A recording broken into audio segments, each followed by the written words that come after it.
Nós falamos sobre força, agora vamos falar sobre um outro conceito relacionado que é o de pressão. Olha só, a pressão é a força por unidade de área.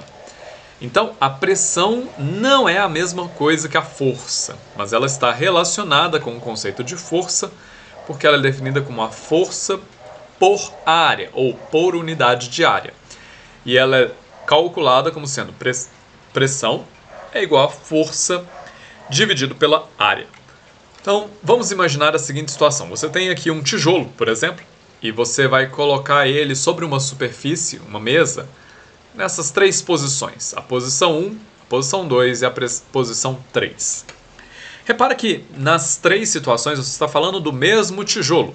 Ou seja, nas três situações você tem um objeto com a mesma massa e, consequentemente, o mesmo peso. O peso do tijolo vai ser a força que vai ser aplicada sobre a mesa. Mas repara que em cada situação você tem uma área de contato diferente. Na primeira situação você tem uma área maior, na segunda você tem uma área menor e na terceira você tem uma área ainda menor.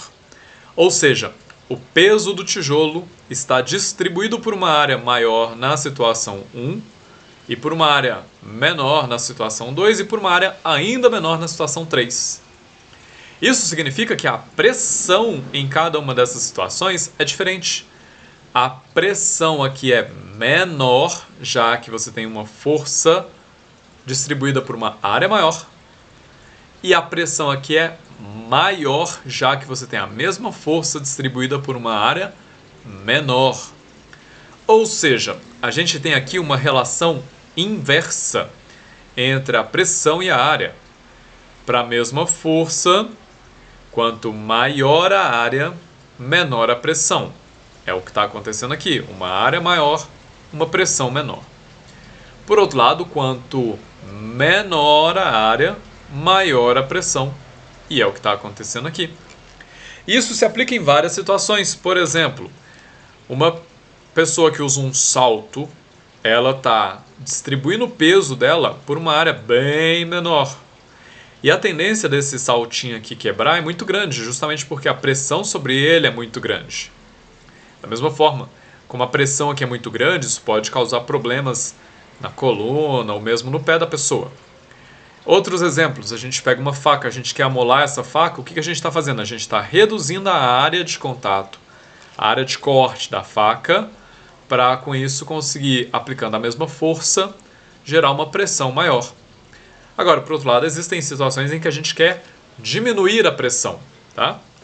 A gente quer, por exemplo, distribuir a mesma força por uma área maior. Tá bom? As unidades de medida de pressão são o Pascal, que a gente representa com PA. Essa é a unidade do sistema internacional. Mas a gente tem várias outras. A gente tem também a atmosfera, que a gente representa como ATM, o bar, o milímetro de mercúrio, que é milímetro de Hg, porque Hg é a representação do mercúrio na tabela periódica. A gente tem o libra por polegada quadrada, que é o psi, né, que é pound per square inch.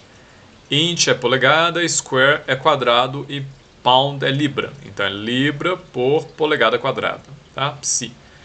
E ainda outras unidades de medida de pressão. Mas todas elas representam a mesma ideia: força distribuída por